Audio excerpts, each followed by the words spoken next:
In a busy mountain town lived a young woodcarver named Aren Solace. Although talented with his hands, Aren carried something heavier than the wooden logs he carved every day, a constant sense of suffering.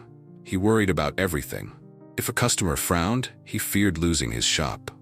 If a storm came, he feared his roof would collapse. If people whispered, he feared they were judging him. Each day felt like walking with an invisible burden strapped to his back. No matter how much he tried to ignore it, the weight only grew. One morning, after a sleepless night, Aren whispered to himself, "Why does life hurt so much? Why can't I just breathe?" But he had no answer. One afternoon, exhausted from his own thoughts, Aren walked to an old wooden bridge outside the town, a quiet place where he often escaped his worries. There he found an elderly traveler resting with a bamboo staff. The old man's eyes were gentle, and his presence felt light. Aren nodded politely, but the old man spoke first. "Your shoulders are tense, child," he said. "You're carrying something that doesn't belong to you." Aren froze.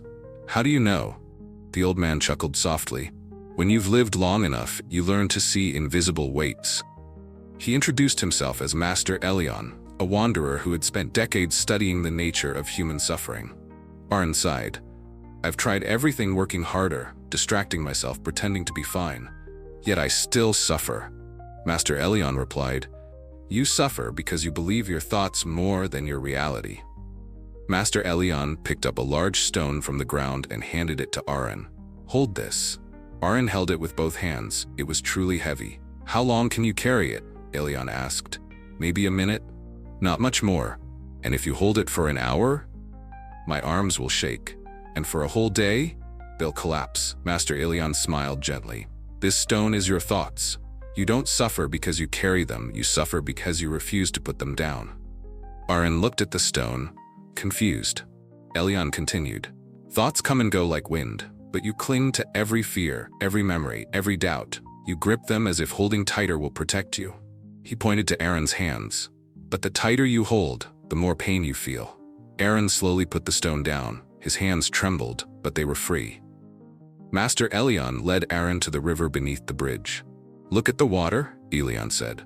"Do you see how it keeps moving? Yes, that is life, always flowing. But when you suffer, it's because your mind tries to hold the river still." Aren stared at the flowing water. "It's impossible to stop it."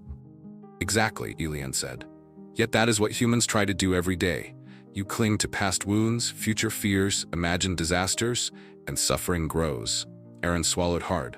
"That's me. I live inside what-ifs." Master Elion nodded. "The river doesn't suffer because it moves. Humans suffer because they don't." They stayed by the river until the sun began to set. Aren felt something he hadn't felt in years: lightness. He finally understood. Suffering is not created by life. Suffering is created by the stories we tell ourselves about life. And those stories don't have to be believed. Aren whispered, "So?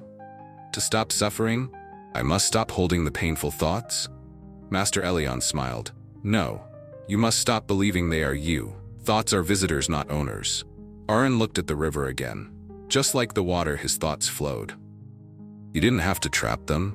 He didn't have to fight them. He didn't have to break under them. He just had to let them pass. The next morning, Aren returned to his workshop.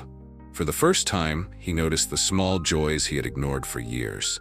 The scent of fresh wood, the morning sun warming his hands, the peaceful rhythm of carving, the quiet moments between thoughts. He still had worries, but he no longer clung to them. When a painful thought came, he simply whispered, "This is just passing by." And like a cloud across the sky, it drifted away. Customers who once passed him by now paused to admire not only his carvings, but the sense of calm shining in his eyes. Aren had not changed his life. He had changed how he carried it. Pain is a part of life. Suffering is optional. You suffer when you hold your fears too tightly, believe every scary story your mind tells, fight the past, try to control the future. But when you learn to let thoughts pass, the world becomes lighter. Just like Aren, you can stop suffering not by changing your life, but by changing the way you hold your thoughts. Life becomes peaceful when you stop gripping the things that hurt you. Put the stone down, let the river flow, and give yourself permission to breathe again.